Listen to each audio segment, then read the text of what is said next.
पत्नी का जो एक धर्म है उसे पातिव्रत धर्म कहते हैं। यदि केवल अपने पति को भगवान मानकर और उनकी आराधना में, तो वो मोक्ष पदवी भी प्राप्त करती है और जो चाहे वो प्राप्त कर सकते हैं। पातिव्रत धर्म में बड़ी भारी सामर्थ्य है। सच्चाई की परीक्षा तो तभी होती है जब विपत्ति आती है। तुम धैर्यवान हो, तुम धर्मात्मा हो, तुम हमारे मित्र हो या तुम हमारे अर्धांगिनी हो, इसका परिचय तो तभी मिलता है जब विपत्ति हो। अर्थात मित्र विपत्ति में हो तो उस समय उसे छोड़ना नहीं चाहिए।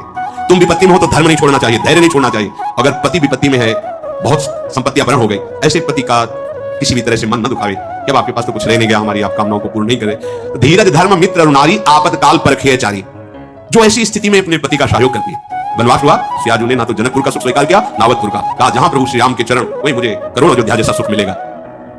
यदि कोई स्त्री अनुसुईया उपदेश करे सियाजू को, अपने पति का किसी कारणवश अपमान, धन नहीं है, उतना विद्वान नहीं, उतना ज्ञान नहीं, और तुम्हारे ही कर्मवश तुम्हारा पति बना है, उसका अपमान, पातिव्रत धर्म की यहां चर्चा करें, क्योंकि सबसे बड़ी पतिव्रताओं में शिरोमणि है श्री अनुसुईया जी, जिन्होंने भगवान हरि हर और ब्रह्मा को 6 महीने के बालक बना दिया अपने पातिव्रत धर्म से। वो कह रहे हैं कि पति का अपमान न करें, अपने भगवान के समान समझे। यहां पातिव्रत धर्म की चर्चा प्रपंच की नहीं, बात यहां बहुत अध्यात्म की चरम ऊंचाई की बात करें अनुसुईया जी, इसको लौकिक में घसीटोगे ना ये तर्क वितर्क के शब्द। अगर हमारा इष्ट धर्म जोर का है ना तो सामने कुछ हो ही नहीं सकता। इसका प्रमाण हम तुम्हें देते हैं। जालंधर राक्षस और वृंदा सती परम पवित्र चिदानंद भगवान को पतिवरण करने के लिए तपस्या कर रही। देवर्षि नारद जी आए, तुम्हारा क्या उद्देश्य है? तो वृंदा ने कहा हमारा उद्देश्य है भगवान श्री हरि को पति रूप में प्राप्त करना। तो उनका पहले तुम्हारे पातिव्रत धर्म की परीक्षा होगी, तुम एक निष्ठ हो कि नहीं, तो आज्ञा कीजिए, तुम्हारा जालंधर को पति रूप में स्वीकार करके वो पातिव्रत धर्म को आप प्रमाणित कीजिए, नारायण तुम्हें पति रूप में प्राप्त हो जाएंगे। कोई भी बड़े से बड़ा देवता जालंधर का बाल बांका भी नहीं कर पाया। क्यों? क्योंकि सती अपने सतीत्व में 7 देवताओं ने विनय की कि वैसे आराधना तो आप ही को पति रूप में प्राप्त करने की थी, नाथ आप स्वीकार कीजिए, नहीं तो जालंधर का आतंक, राक्षस और पतिव्रता वृंदा वही तुलसी जी के रूप में, शालिग्राम के रूप में श्री हरि। आज भी उनको ब्याह किया जाता है, पूजन किया जाता है, तुलसी जी चढ़ाई जाती। जब हम किसी को इष्ट मान लेते हैं तो उसमें दोष दृष्टि नहीं होती, और जब हमें प्यार होता है ना तो उसका दोष भी गुण ही नजर आता है। और सच्ची बात है कि सबके हृदय में भगवान बैठे, यदि हमारी निष्ठा है तो तुम हिल नहीं सकते, हमारी निष्ठा के विपरीत नहीं चल सकते। जब भगवान नहीं चल पाते तो तुम तो इंसान हो।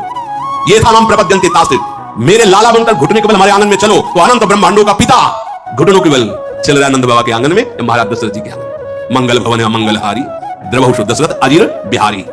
दशरथ जी के आंगन में विचरने वाले, कैसी लीला! अनंत ब्रह्मांडों का पिता बालक बन करके, जब वो बन सकता है तो तुम्हारे निष्ठा और पातिव्रत धर्म में वैसे ही चलेगा जैसे तुम विचार करोगे, क्योंकि तुम्हारा पातिव्रत धर्म पवित्र। हमारा क्या होता है कि हम दूसरों के तो दोष फटाक से बोल देंगे, बैक में आप दृष्टि घुमाओ अपने ऊपर, तब लगेगा वो तो कम है। अगर हमारी बात खुल जाए बहुत ही हम गलत हैं। संत सदैव सत्य स्वभाव वाले साधक उपासक बाहर नहीं देखते, अपने अंदर देखते। अपने दोषों को मिटा दो तो बाहर केवल भगवान या दूसरा कोई है नहीं। श्री अनुसुईया जी बड़ा सुंदर गृहस्थी में स्त्री शरीर पुरुष शरीर धारण की, इनको भगवत प्राप्ति का सहज उपाय बताया, और यह ऐसी सामर्थ्य। इसलिए स्त्री के लिए एक सुदृढ़ भगवत प्राप्ति का मार्ग है जो घर परिवार में रह रही, अपने पति में भगवान की भावना करना। मेरे पति ही मेरे भगवान हैं, ऐसी भावना से 8 पहर उनकी आज्ञा में रहना। जैसे कोई प्रश्न कर सकता है कि अगर पति ही दुराचारी हो तो शास्त्रों में वर्णन किया गया है कि आप अपने भाव रखिए और फिर विधान जैसा होगा अपने आप दूरी बना दे, क्योंकि आप और आपके पति के बीच में भगवान का भाव है ना, वो संभाल लेंगे, वो आपको बचा लेंगे, वो आपको दूर कर देंगे। ऐसा भी हो सकता है। अलग अलग मायाकृत रूप है, और आंतरिक भाव में जाएंगे जब विचार पे, तो आपके ही कर्म का फल भुगताने के लिए ऐसा स्वभाव वाला पति दिया गया है, ऐसी भावना। तो हमारे कर्म निश्चित, अपने कर्म के प्रभाव से ही पति का वर्ण होता है। जैसे हमारे कर्म गायत्री के अनुष्ठान के द्वारा गायत्री जी को प्रसन्न करके जो कन्या प्रकट की थी, उनका नाम सावित्री जी हुआ था। बहुत ही तेजस्विनी राजकुमारी थी। जब वर वर्ण की बात आई तो उनके पिता ने आदेश किया कि तुम स्वयं घूमो मृत्युलोक में, और जो तुम्हें वर पसंद आएगा उसके साथ ब्याह कर दे। इतना प्यार करते, और वो गायत्री जी की कृपा से प्रकट हुई थी, इसलिए उनका नाम सावित्री। बड़ी तेजोमयी कांति, अद्भुत ज्ञान, मंत्री और विशाल सेना साथ राजकुमारी वर वर्ण के लिए। स्वयं तुम देखो, बहुत राजकुमारों को देखा, मन में ही नहीं आया। जंगल से गुजर रही थी, देखा एक लकड़हारा लकड़ी काट रहा है, दृष्टि गई, देखते ही लगाए मेरे प्राणपति, रुक गए। मंत्री से कहा आदर से इनको नीचे उतारा। वो तो क्या अपराध बन गया, सैनिक घेरे हुए राजमंत्री। हाथ जोड़कर राजकुमारी ने कहा मैं आपको पति रूप में वर्ण करती हूं। नेत्र हैं आपके, आप देख पा रहे हैं मैं कौन हूं। लकड़ी काट के बेचता हूं और अपने माता पिता की सेवा करता हूं। मेरे पास रहने का ठिकाना नहीं, खाने का, वो आपका राजवैभव का प्रभु। मैं राजवैभव को पति नहीं बना रही हूं, आपको पति रूप से वर्ण। मेरा मन मान गया है, मेरा मन राजी हो गया आपको देख के, आपके सौंदर्य को, आपके गुण को, आपके घर को, आपके वैभव को देखकर मैं पति नहीं बना रही, मेरा मन मान गया है। आपके माता पिता कहां हैं? बोले जंगल में एक झोपड़ी में विराजमान। ठीक, मंत्री से कहा ये स्वीकृत है। पूरी जानकारी ली, वापस लो। जब वापस गए तो वहां बैठे हुए थे देवर्षि नारद जी। आओ बेटी। राजा ने कहा वर वर्ण किया? हाँ। मंत्री ने पूरी बात बताई। देवर्षि नारद जी ने कहा नहीं नहीं नहीं, गलत हो गया। तो बोले आप यही देख के तो कह रहे होंगे ना कि घर नहीं है, संपत्ति नहीं है, तुम राजकुमारी हो, कैसे निर्वाह होगा? ये सब मैं जान रही हूँ, नहीं है उनके पास। बोले नहीं, एक बात और है, वो ज्यादा दिन जीवित नहीं रहेंगे, 1 वर्ष में उनकी मृत्यु का योग है, वो मर जाएंगे। बहुत है, ये निष्ठा देखो, बहुत है 1 वर्ष। अगर मैं एक दिन भी उनके नाम का सुहाग भरने को पा गई तो आज जीवन निर्वाह कर जाऊंगी उनके लिए। कैसा हमारा देश यति और सतियों का देश है। जैसे एक सन्यासी सर्वत्यागी, ऐसे साफ सुख की भावना केवल अपने पति में निहित करके भगवान को रिझा लिया। ये वो पातिव्रत धर्म है। अब सब भगत ही थोड़ी होते हैं, सब धर्म से ही थोड़ी चलते हैं। नारद जी बहुत प्रसन्न, उन्होंने कहा एक बार जिसका वर्णन कर लिया बस। जैसे मां भगवती पार्वती जी ने सप्त ऋषियों को जवाब दिया था, कोटि जन्म लग रगर हमारी बरऊ शंभु न तराहो कुमारी। तुम एक बार की बात कहते हो, करोड़ों बार जन्म लूंगी और तपस्या करूंगी, और वर के रूप में वर्ण करूंगी तो महादेव को ही वर्ण करूंगी। माना महादेव अवगुण भवन विष्णु सकल गुण खाद, जय कर मन जय सम रमे देते ही संत। मान गए आपकी बात पर, मेरा मन रम गया है शिव में, करोड़ बार जन्म लूंगी लेकिन महादेव को ही वर्ण करूं। ये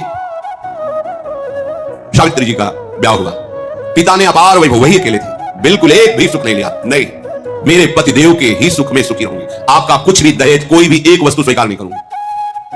बहुत सत्यवान जी प्रसन्न हुए, उनका नाम सत्यवान, और कहा प्रिय पता नहीं किस पुण्य और सौभाग्य से तुम्हारी जैसी हमें पत्नी मिली। वैसे मैं भी एक राजकुमार हूं, मेरे राज्य का अपहरण कर लिया गया वैरी राजाओं ने। मेरे माता पिता वयोवृद्ध थे, उनको लेकर मैं जंगल भाग आया हूं और वास करूं। पर मैं तुम्हें कैसे, उनको ये पता नहीं कि मैं 1 वर्ष किया, लेकिन सावित्री जी को पता, मैं तुम्हें कैसे सुख प्रदान कर सकता। बोले भगवान बस आपकी चरण सेवा करके आपको सुखी देखकर मैं परम सुखी रहूंगी। सुबह लकड़ी काटने के लिए चले, वो साथ चले, उनका नहीं, हमारे माता पिता की सेवा में जो आज्ञा। और जिस दिन से ब्याह हुआ था उस दिन से तिथि गिनना प्रारंभ कर दी। धीरे धीरे जब कुछ महीने व्यतीत हुए, उन्होंने अन्न छोड़ दिया। सत्यवान ने पूछा क्यों? बोले हमारी कुछ मन में ऐसी कामना है कि मैं नियम पूर्वक रहूं। कुछ समय व्यतीत हुआ, जल छोड़ दिया। वायु पी करके केवल मंत्र जाप करते हुए कि पति का शरीर छूटा, मैं अपना शरीर रखूंगी नहीं, छोड़ दूंगी। और जब वो तिथि आई, उनका आज भगवान मेरी इच्छा है कि आपके साथ में वन में चलूं। नहीं माता, आज तक आज्ञा मांगी, केवल एक दिन, आज केवल, फिर जैसी आपकी आज्ञा होगी, पर आज आपकी आज्ञा उल्लंघन करूंगी और आपके साथ चलूंगी। उनको पता था आज आखिरी दिन है, सत्यवान को पता नहीं। गए, चलो तुमने पहली इच्छा प्रकट की है, अभी तक कोई इच्छा ही नहीं प्रकट की थी, और वो भी इच्छा अपने पति के अंतिम दर्शन और वही प्राण त्यागना, निश्चय इनका ये था। लकड़ी काटने लगे, सावित्री ऐसा लग रहा है मेरा सर फट रहा है। बोले भगवान नीचे आ जाइए, समझ में आप लेटिए, सर को अपनी गोद पे रखा, मंत्र चल रहा है, शांत, देखती कौन आता है और मेरे पति का स्पर्श करता है। ब्रह्मचारिणी पातिव्रत धर्म से युक्त गायत्री के अनुष्ठान से प्रकट हुई, वो मंत्र चल रहा है। यमदूतों की तो सामर्थ्य नहीं, साक्षात धर्मराज है, यमराज रूप में नहीं, धर्मराज के रूप में। उनके 2 रूप हैं, पापियों के लिए भयानक यम रूप, जो यमदूत पहुंचते हैं, महान दंड देते हैं, लेकिन जो धर्मात्मा पुरुष होते हैं, जैसे पाप और धर्म दोनों, फिर वो उनके लिए थोड़ी सुविधा होती है। और जो धर्मात्मा पुरुष होते हैं साक्षात धर्मराज पहुंचते हैं, लेकिन जहां भक्त होते हैं वहां भगवत पार्षद पहुंचते हैं, ऐसे नहीं। और यहां तो भगवत पार्षदों का भी प्रवेश नहीं। श्री जी की सखियां जो अत्यंत करुणामयी, देखा सामने धर्मराज, मंत्र का प्रभाव, मूर्तिमान धर्मराज, उनका बेटी तुम्हें धैर्य धारण करना होगा, वो मूर्छित हो गए सत्यवान। उनके आते ही प्रक्रिया है प्राण घसीटने की, मुरझा गए। तो उनका भगवान ये मेरे पति है, आप प्राण ले लो और देह की रक्षा करो, ऐसा कैसे हो सकता है? ये हमारे प्राण है। उनका समय तो पूरा हो गया, मैं तुम्हारे पति को सूक्ष्म शरीर में यातना देह में लेकर अब जा रहा हूं। बोले आप अपना काम कीजिए और मैं अपने धर्म का निर्वाह करूंगा। खींचा सूक्ष्म प्राणों को, बंधन से बांधा यमपाश से, चल पड़े। सावित्री जी मंत्र बल से पीछे चल पड़ी। कनकन किंकिनी की झनकार तो पीछे मुड़ के, उनका बेटी असंभव है, मृत्यु होने के बाद जीव को अपने कर्मों का फल भोगना ही पड़ता है, वो किसी का साथ निर्वाह नहीं कर सकता। तुम वापस चली जाओ। उनका आप अपने कर्तव्य का पालन करें, हम अपने कर्तव्य का पालन करें। आगे बढ़े, पीछे का तुम्हारे पति प्रेम को देख करके हमारे हृदय में उत्साह हो रहा है, तुम वरदान मांगो, केवल सत्यवान के प्राणों को छोड़कर, इस जीवात्मा को छोड़कर तुम कोई भी वरदान मांगो। उनका सुना है हमारे सास ससुर राजा थे, उनका राज्य वैभव उनको पुनः प्राप्त हो जाए, उनके